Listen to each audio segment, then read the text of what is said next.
Hello दोस्तों, कहानी के भाग 21 में आपका स्वागत है। अगर आप इस कहानी के पहले भाग नहीं देखे हैं, आप उन्हें हमारे चैनल अमृता स्टोरीज पर जाकर देख सकते हैं। तो चलिए शुरू करते हैं आगे की कहानी। शवि की बंद आंखों में ऋत्विक का चेहरा। उसने झट से आंखें खोल ली और आंसू पोंछकर वो वहां से वापस अपने रूम में चली गई। शवि को कुछ समझ में नहीं आ रहा था कि कैसे रिएक्ट करे। अब वो रूम में गई और अपने आप को स्टेबल रखने की कोशिश करने लगी, लेकिन बहुत मुश्किल हो रहा था अब उसके लिए।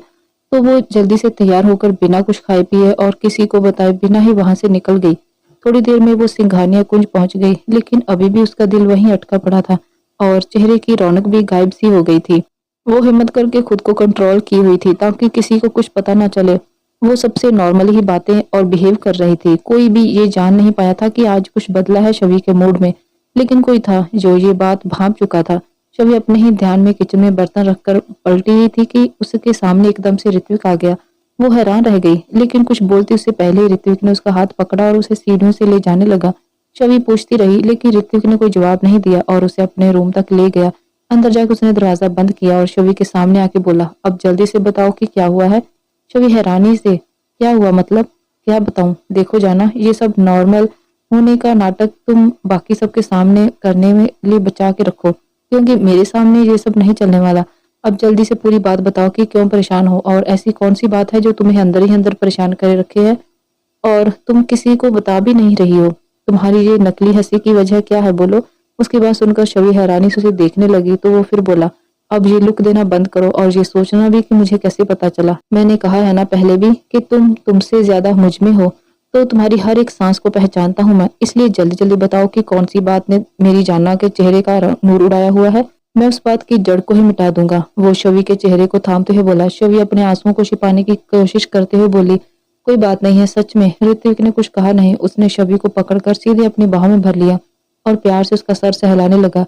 उसके ऐसे प्यार भरे स्पर्श से शवि की जैसे हिम्मत का बांध टूट गया हो, जैसे जिन आंसुओं को वो जब्त किए हुए थी वो उसकी पलकों की कैद से आजाद हो गए और वो रोने से खुद को रोक नहीं पाई। ऋत्विक ने उसके बालों पर किस किया और बोला, बस बस जाना, चुप हो जाओ। कुछ पलों बाद शवि का रोना थोड़ा थमा तो ऋत्विक ने उसे अलग किया और उसके आंसुओं को प्यार से पोंछते हुए बोला, अब बताओ जाना, क्या हुआ है। शवि ने नजरें झुका ली और धीरे से बोली, वो दाई माँ ने मेरे लिए कोई रिश्ता देखा है। उसकी बात सुनकर ऋत्विक की आंखें भी हैरानी से बड़ी हो गई और उसके हाथ एकदम से नीचे हो गए। शवि ने उसकी तरफ देखा जिसके चेहरे पर अभी तक कोई भाव नहीं था। कुछ पलों की खामोशी के बाद एक आवाज शवि के कानों में पड़ी, जो कि हंसी की आवाज थी। उसने ऋत्विक की तरफ नजर उठाकर देखा तो वो नॉनस्टॉप बस हंसे ही जा रहा था। शवि हैरान रह गई उसका रिएक्शन देखकर। ऋत्विक अभी भी पेट पकड़कर हंसे ही जा रहा था। शवि को अब थोड़ा गुस्सा आने लगा था।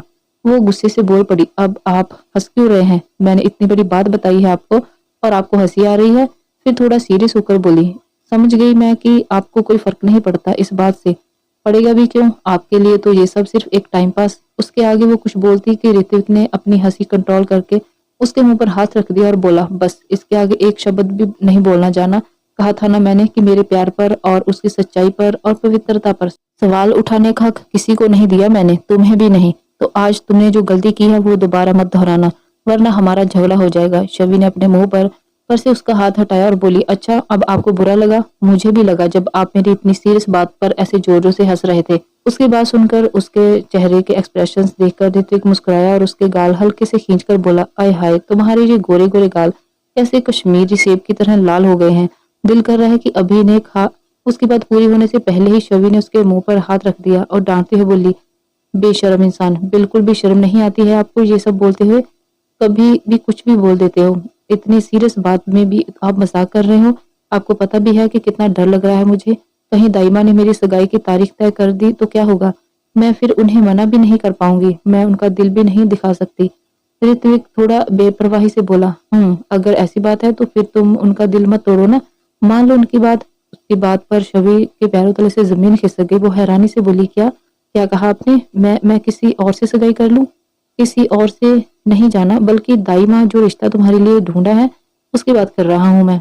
एक बार जरा देख लो, क्या पता अच्छा लड़का हो। शवि को ऋत्विक का अचानक से बदला हुआ रूप समझ में नहीं आ रहा था। वो बस हैरानी से उसे देखे ही जा रही थी।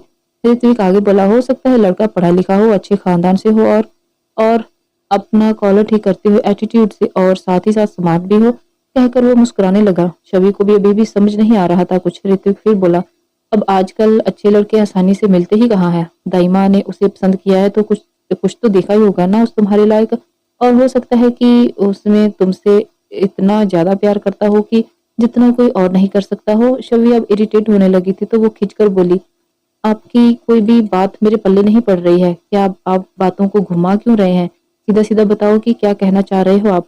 आप कह रहे हैं कि मैं किसी और से सगाई कर लूँ और वो मुझसे प्यार भी करता है? आपको कैसे पता ये सब? और आप तो कहते हो कि आपके अलावा कोई और मुझे इतना प्यार नहीं कर सकता। और कहते-कहते वो चुप हो गई। ऋत्विक की तरफ देखा जो कि उसे देखकर मुस्कुराए जा रहा था। अब शवी को कुछ-कुछ समझ आया तो वो हैरानी से बोली, इसका मतलब वो आप? ऋत्विक अभी भी मुस्कुरा रहा था और उसने वैसे ही अपना सर हिला दिया तो शवी के चेहरे पर भी मुस्कुराहट बिखर गई।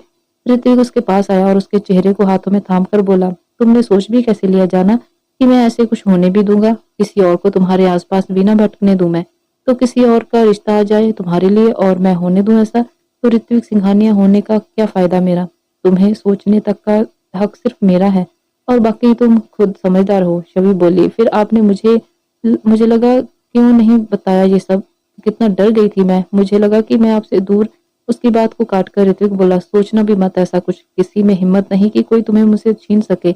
लेकिन ये बात मैंने ही सीक्रेट रखी है ताकि किसी को खबर ना लगे। मैं नहीं चाहता कि हमारे प्यार को किसी की नजर लगे। फिर धीरे से बोला, खास करके कुछ ऐसे लोगों की जो सच में तुम्हें मुझसे छीनना चाहते हैं। शमी ने उसे ऐसे बड़बड़ाते देखा तो वो बोली, क्या बोल रहे हैं आप? ऋत्विक बोला, कुछ नहीं।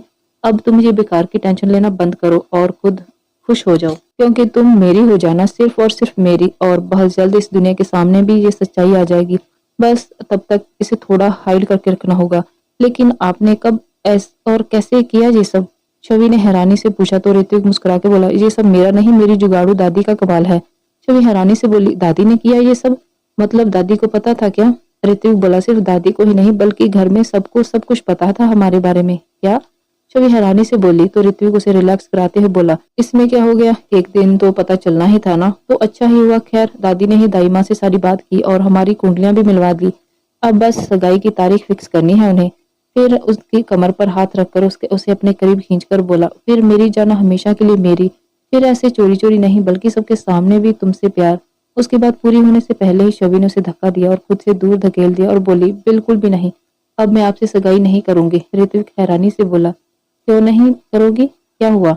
बस नहीं करूंगी, मुझे नहीं करनी है, मेरी मर्जी।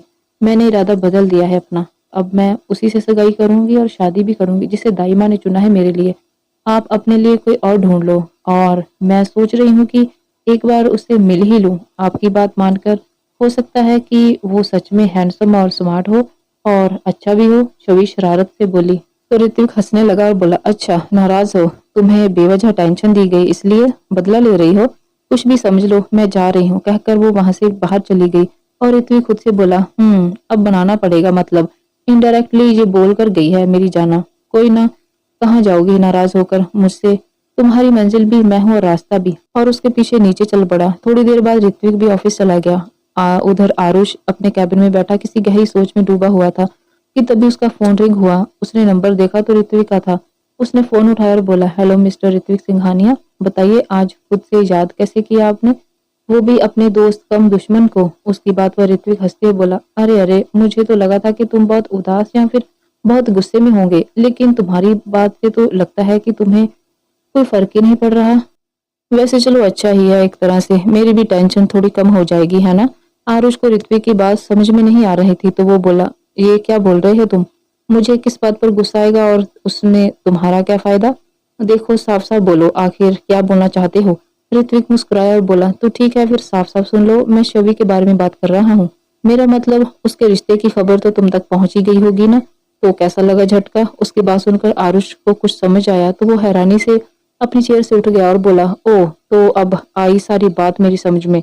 तुम हो वो जो छुपकर वार करना चाह रहे थे। मान गए ऋत्विक सिंघानिया, मैंने कभी भी सोचा नहीं था कि तुम इतने डरपोक निकलोगे कि पीठ पीछे वार करोगे। वैसे तो बड़ी हिम्मत वाले बनते हो। तो कहाँ गई अब सारी मर्दानगी? ऐसी बचकानी हरकतें करके क्या मिलेगा तुम्हें? ऋत्विक बड़े ही कूल मूड में बोला, कितना बोलते हो यार तुम, मतलब सामने वाले को बोलने का मौका तो देना चाहिए कम से कम। और रही बात छुप छुप कर वार करने की, तो अगर छुप कर वार करना होता तो खुद से फोन नहीं करता तुम्हें। फिर तो तुमसे सीधे सगाई में ही मुलाकात होती, वो भी ऐसे कि मैं और मेरी जाना स्टेज पर एक दूसरे को रिंग पहना रहे होते। और तुम मेहमानों के साथ सामने खड़े होकर क्लैपिंग कर रहे होते। लेकिन फिर मैंने सोचा कि क्यों अपने बेचारे दोस्त की सेहत खराब करनी, उसे टेंशन देकर, तो सोचा बता ही दूं और साथ ही साथ तुम्हें टाइम भी मिल जाएगा ना शॉपिंग वगैरह करने के लिए। अब सभी के इतने अच्छे दोस्त हो तो अच्छी तरह से पर्सनली इनवाइट करना फर्ज बनता है ना। वैसे डोंट वरी, पर्सनली मिलकर तुम्हें इनवाइट करूंगा, अभी जरा डेट फिक्स हो जाए एक बार बस। इतना ओवर कॉन्फिडेंस भी ठीक नहीं होगा ऋत्विक सिंघानिया, समय का क्या भरोसा कब कौन सा मोड़ ले ले। वैसे सपने अच्छे हैं तुम्हारे और मैं कोशिश करूंगा कि वो सपने ही रहें। क्या लगता है तुम्हें कि जीत गए तुम इतनी जल्दी? नहीं ऋत्विक, अभी तो मैंने मैदान में अच्छे से कदम भी नहीं रखा और तुमने अपनी जीत का ऐलान भी कर दिया। खैर, बड़े हल्के में ले लिया तुमने मुझे, लेकिन अब तुमने सामने से बिगुल बजा ही दिया है तो अब तुम देखना आरुष मिश्रा क्या करता है छवि को पाने के लिए। इतना कहकर वो अपनी चेयर पर फिर से बैठ गया और रिलैक्स हो गया।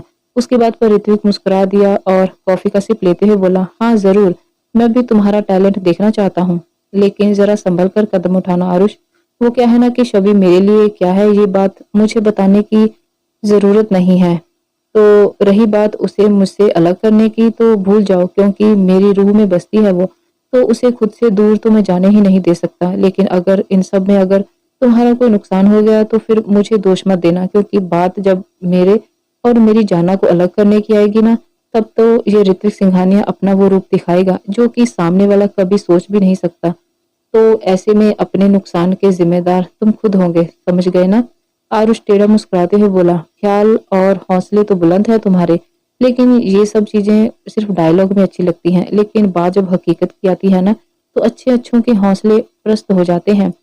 और खैर, तुमसे लड़ने या बहस करने का फिलहाल मेरा कोई इरादा नहीं है, ना ही तुमसे कोई मतलब है मुझे। बस आगाह कर देना चाहता हूँ कि खुशी जरा हिसाब से होना, कहीं अपनी खुशी में मेरी बातों को भूल मत जाना। और रही बात छवि की, तो वो तो मेरी ही होगी, इतना याद रखना। बस अब रखता हूँ, बहुत काम है मुझे, कहकर आरुष ने फोन रख दिया और ऋत्विक सोच में पड़ गया और खुद से ही बोला, तो सामने से मुझे धमकी दे रहा है, आखिर ऐसा क्या करने वाला है ये? कोई तो बड़ा प्लान तैयार कर रखा है इसने मेरे खिलाफ। लेकिन कुछ भी कर लीजिए, मुझसे मेरी जाना को दूर करना इस दुनिया में किसी के बस की बात नहीं है। She is my and only only mine. फिर छवि की फोटो जो कि उसके फोन के वॉलपेपर पर लगी हुई थी, उसे देखते हुए मुस्कुरा के बोला, देखो ना जाना, तुम्हारे लिए लोग मुझे धमकी भी दे रहे हैं और मैं मुस्कुरा रहा हूँ। शायद ये हमारे प्यार की ताकत ही है जो मुझे नेगेटिव नहीं होने देती, वरना कोई तुम्हें मुझसे छीनने की बात करे और मैं इतना काम रहूं, ये तो नहीं हो सकता। पर तुम बहुत खराब हो, हर वक्त मुझे कंट्रोल में रखती हो। अभी भी तुम्हारी वजह से ही अकेले अकेले मुस्कुरा रहा हूँ, गुस्सा भी नहीं आ रहा है बिल्कुल भी। तुम क्या हो जाना, हम जादू हो कोई, पर जो भी हो ना, बस मेरी हो और मेरी ही रहोगी हमेशा हमेशा। आई लव यू जाना, आई लव यू, कहकर उसने फोटो को होठों से लगा लिया। शाम को शबी वापस आश्रम आई, लेकिन सुबह उसके चेहरे के जहाँ हवाइयां उड़ी हुई थी, अब वहीं एक सुकून और एक खुशी झलक रही थी। लेकिन किसी को पता ना चले इसलिए वो नॉर्मल बिहेव करने की कोशिश कर रही थी। रात को डिनर के बाद सब सोने के लिए चले गए। दाई माँ ने उसे अपने रूम में बुलाया और अपने पास बिठाया और बोली, शबी बेटा एक बात बताओ, अगर मैं तुम्हारे लिए कोई तुम्हारी जिंदगी से जुड़ा हुआ कोई फैसला लूं तो क्या तुम मेरा साथ दोगे उसमें? उनकी बातों का मतलब शबी अच्छे से समझ गई थी, लेकिन फिर भी शो नहीं होने दिया उसने और उनका हाथ अपने हाथ में लेकर मुस्कुराते हुए बोली, दाई माँ आप माँ है हमारी और एक माँ से बेहतर अपने बच्चे की जिंदगी का फैसला भला और कौन ले सकता है। हमें पता है आप हमें हमेशा खुश देखना चाहती हैं, तो आप जो भी फैसला लेंगे वो सर आंखों पर होगा, इसलिए सोचना बंद कीजिए और सो जाइए अभी, ठीक है? उसकी बात पर दाई माँ ने उसका सर प्यार से चूमा और बोली, मुझे पता था कि तुम यही सब कहोगी, मुझे गर्व है अपनी परवरिश पर। तो शबी मुस्कुरा दी और उन्हें लेटाया और गुड नाइट बोलकर वहां से चली गई। रूम में जाकर वो भी लेट गई, लेकिन रह रहकर उसके चेहरे पर स्माइल आ जा रही थी, अपने और ऋत्विक के बारे में सोच सोच कर। और वो अपनी खुशी को बांटना चाहती थी रिया और गिन्नी के साथ, लेकिन अभी ऐसा कुछ भी नहीं कर सकती थी, इसलिए अपने विचारों को खुद में ही समेट कर वो सो गई। उधर आरुष ने खुद को रूम में लॉक करके रखा था। उसकी माँ कब से डिनर के लिए बुला रही थी, लेकिन वो नहीं आ रहा था। परेशान होकर वो उसे आवाजें लगाने आ गई, लेकिन दरवाजा नॉक किया और बोली, आरुष बेटा क्या बात है, जब से ऑफिस से आए हो खुद को कमरे में बंद किया हुआ है, ऐसी क्या बात हुई है? परेशान हो किसी बात से तो बताओ अपनी माँ को, लेकिन ऐसे भूखे रहकर खुद को सजा क्यों दे रहे हो? दरवाजा खोलो बेटा। उनकी बात सुनकर आरुष बोला, मॉम प्लीज मुझे भूख नहीं है, आप जाओ, यहाँ से मैं ठीक हूँ, बस आई एम एग्जॉस्टेड, इसलिए अकेला रहना चाहता हूँ। आप जाइए यहाँ से प्लीज। बहुत कोशिश के बाद भी उसने दरवाजा नहीं खोला तो वो थक हार कर वहां से चली गई। आरुष अपना सारा गुस्सा लैपटॉप की कीज पर उतारे जा रहा था। उसे रह रहकर ऋत्विक की बातें याद आ रही थी और गुस्सा भी बढ़े जा रहा था। जब गुस्सा बहुत ज्यादा बढ़ गया तो उसने लैपटॉप को उठाकर जमीन पर पटक दिया और गुस्से से खड़ा हुआ और अपने बालों को दोनों हाथों से पीछे करते हुए बोला, बहुत हो गया तुम्हारा ऋत्विक सिंघानिया, अब और नहीं। क्या सोचा था मैंने और क्या हो गया? बहुत बड़े खिलाड़ी समझते हो ना खुद को, लेकिन मैं भी कम नहीं हूँ। क्या हो गया? अगर बाजी तुमने मार ली इस बार तो अब इससे बात ही तो हुई है रिश्ते की, but I will make sure कि बात आगे ना बढ़े, क्योंकि छवि मेरी ही होगी। नुकसान की बात की थी ना तुमने, नुकसान तो सिर्फ तुम्हारा होगा, क्योंकि तुम्हारा घमंड जब टूटेगा ना तो तुम्हारा हारा हुआ चेहरा देखने में बड़ा मजा आएगा मुझे, और फिर तुम्हारी आंखों के सामने छवि को अपना बनाऊंगा मैं। अब वक्त आ गया है सामने से वार करने का, तो सतर्क रहना Ritwik Singhania. Aarush Mishra is now in the battle, कहकर वो बिस्तर पर लेट गया। थोड़ी देर में सो गया। इधर छवि के जाते ही दाई माँ ने ऋत्विक की दादी को फोन करके बता दिया और सगाई का मुहूर्त निकलवा लो, वो भी बोल दिया। दादी माँ बहुत खुश हुई और सुबह ही पंडित जी को बुला के मुहूर्त निकलवाएंगी ऐसा बोला। दोनों ने खुशी खुशी फोन काट दिया। अगले दिन सुबह दाई माँ ने छवि को जाने से पहले उनसे मिलने के लिए बोला। छवि तैयार होकर उनके पास गई। दाई माँ अपने बेड पर बैठी हुई थी तो छवि जाके उनकी गोद में लेट गई। दाई माँ ने मुस्कुरा के प्यार से उसके सर पर हाथ फेरने लगी। छवि बोली, कितने दिनों बाद ये सुकून मिल रहा है दाई माँ। दाई माँ बोली, मैं तो हर समय उपलब्ध हूँ मेरे बच्चों, लेकिन तुम्हारे पास ही समय नहीं है, सब कहीं ना कहीं बिजी हो गए हैं। छवि उनकी तरफ देखते हुए बोली, रियली सॉरी दाई माँ, अपने कामों में के चक्कर में आपको समय ही नहीं दे पा रही थी आजकल। दाई माँ ने उसके सर पर प्यार से चूमते हुए कहा, कोई बात नहीं मेरी बच्ची, मुझे पता है तुम जो भी करती हो उसमें दूसरों का ही भला होता है। खैर छोड़ो ये सब बातें, जिस बात के लिए बुलाया है वो तो बता दूं तुम्हें। छवि उठकर उनके सामने बैठ गई और दाई माँ से बोली, बेटा तुमने कहा था ना कि अगर तुम्हारे लिए मैं कोई फैसला लूंगी तो तुम उसमें मेरा साथ दोगी। छवि ने मुस्कुराते हुए उनका हाथ थामा और बोली, बिल्कुल दाई माँ, याद है और पूरा भरोसा भी है आप पर। फिर आप क्यों दोबारा पूछ रहे हैं? दाई माँ बोली, क्योंकि बेटा तुम्हारी जिंदगी का सवाल है तो तुमसे पूछना तो पड़ेगा ना। छवि बोली, जिंदगी भले ही मेरी है लेकिन इसके सारे फैसले लेने का हक आपको ही है, इसलिए आप रिक्वेस्ट नहीं हुक्म कीजिए, क्या कहना है आपको? दाई माँ बोली, बेटा तुम्हारे लिए एक रिश्ता आया है तो वो बहुत अच्छा है, लेकिन तुम्हारी सलाह के बिना हाँ कैसे कर सकती हूँ मैं? छवि बोली, कहा ना मैंने दाई माँ, आपको जो सही लगता है वही कीजिए। मैं हर कदम में आपके साथ हूँ, हर फैसले का साथ दूंगी और हमेशा रहूंगी भी। और आपने अगर किसी को मेरे लिए चुना है तो वो बिल्कुल सही ही होगा, इसमें शक की कोई गुंजाइश ही नहीं है। इतना कहते हुए छवि थोड़ा भावुक हो गई तो दाई माँ ने प्यार से उसके गाल को छूकर बोला, देखो तो शादी की बात करते ही तुम इमोशनल हो गई। अभी तो सिर्फ बात ही शुरू हुई है, विदाई नहीं हुई है जो तुम इतना रो रही हो। छवि उनके गले लग गई और रोते हुए बोली, माँ को छोड़ के जाने की बात से बेटी का दिल बाहर आने को लगता है, आपको पता है ना। और अगर माँ आपके जैसी हो तो फिर तो क्या ही कहूँ। दाई माँ आंखों में आंसू और होठों पर मुस्कुराहट लेकर बोली, अरे पगली, माँ को छोड़कर तो हर बेटी को एक ना एक दिन जाना ही पड़ता है, और माँ के बदले अगर भरा पूरा परिवार मिले तो सौदा बुरा नहीं है ना। छवि उनसे दूर हुई और बोली, चाहे कुछ भी हो लेकिन आपकी कमी कोई पूरी नहीं कर सकता कभी भी। दाई माँ बोली, अच्छा अगर मैं कहूँ कि मेरे बदले में तुझे राजश्री जैसी माँ, राजेश जी जैसे पिता और सुमित्रा जी जैसी दादी और थोड़ा रुककर और ऋत्विक जैसा प्यार करने वाला जीवन साथी मिले तो भी नहीं? ऋत्विक का नाम सुनकर छवि की आंखों में एक चमक सी आ गई। हालांकि उसे पहले से ही पता था, लेकिन दाई माँ के कहने से पूरा यकीन हो गया था उसे ऋत्विक की बात पर। उसकी आंखों की चमक तो उसका चेहरा देखकर दाई माँ बोली, जवाब मैं हाँ समझूं? छवि एकदम से होश में आई और हड़बड़ा गई। उससे थोड़ी शर्म भी आ रही थी और वो खुशी भी हो रही थी, लेकिन दाई माँ के सामने क्या रिएक्ट करे समझ नहीं आ रहा था। बोलो छवि बेटा। दाई माँ फिर से बोली, तुम्हें ठीक लगते हैं वो लोग, और खास करके ऋत्विक, मतलब तुम तो अच्छे से पहचान गई होगी ना सबको। देखो अगर तुम्हें सही नहीं लगता है तो मैं उन्हें मना कर दूंगी। पूरी बात होने से पहले ही छवि जल्दी से बोल पड़ी, नहीं दाई माँ, मेरा मेरा मतलब है जैसा आपको ठीक लगे, मुझे मुझे कोई प्रॉब्लम नहीं है। इतना कहकर वो जल्दी से बेड से उठी जाने के लिए और बोली, मुझे लेट हो रहा है, चलती हूँ अब। दाई माँ उसकी हड़बड़ाहट देखकर मुस्कुरा दी। छवि वहां से निकलने को हुई कि उसका फोन रिंग होने लगा, जो अभी बेड पर दाई माँ के सामने ही पड़ा था और उस पर ऋत्विक का नाम लिखा था। दाई माँ ये देखकर अनजान बनते हुए बोली, बेटा फोन उठा लो, शायद जरूरी होगा। छवि ने जल्दी से फोन उठाया और काट दिया और मुस्कुरा के बोली, नहीं दाई माँ, वो कंपनी का कॉल था, ऐसे ही बस, और जल्दी से वहां से निकल गई। दाई माँ हंसने लगी और बोली, ये कंपनी हमेशा तुम्हें यूं ही परेशान करती रहे। शवि जल्दी से बाहर निकली, तभी फिर से फोन बजा। शवि ने फोन उठाया और थोड़ा गुस्से से बोली, चैन नहीं आता है आपको, बार बार परेशान कर रहे हैं कॉल करके। नहीं उठाया इसका मतलब कहीं बिजी होगी ना। लेकिन नहीं, आपको इससे क्या, बस बार बार ट्रिंग ट्रिंग बजा रहे हैं। उसके आगे कुछ बोलने से पहले ही ऋत्विक बोला, बस भी करो जाना, सांस तो ले लो कम से कम। कैसे राजधानी एक्सप्रेस की तरह दौड़ती ही जा रही हो बिना ब्रेक के।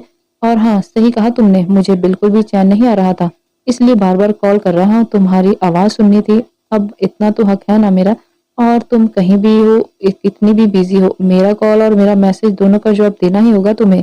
छवि आंखें छोटी करके बोली, धमकी दे रहे हैं मुझे आप। ऋत्विक एक हाथ से अपने एक कान को पकड़कर बोला, नाना जाना, ऐसी गुस्ताखी कैसे कर सकता हूँ मैं भला।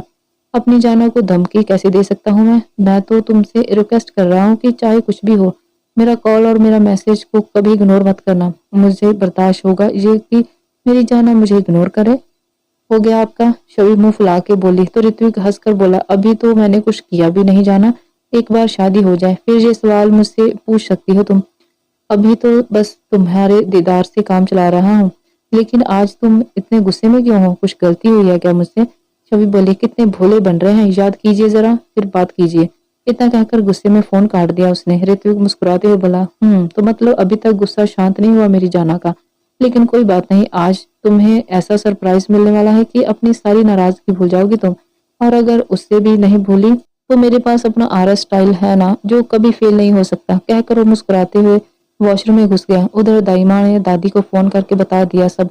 दादी माँ ने खुशी से फोन काट दिया और साथ ही पंडित जी को भी शाम को आके सगाई का मुहूर्त निकालने का बोल दिया और साथ ही सबको बता दिया। सब लोग बहुत खुश हुए और प्रियल तो झूमने लगी। इस बात पर उसकी खुशी देखकर सब और भी खुश हो गए। प्रियल बोली, आई एम सो एक्साइटेड, अब शबी मेरी भाभी बनकर इस घर में आएगी। वाओ, मुझे तो सोचकर ही खुशी हो रही है। राजेश जी भी बोले, ये बात बिल्कुल सही कही प्रियल बेटा, हमारे ऋत्विक के लिए शबी से बेहतर कोई और हो ही नहीं सकती।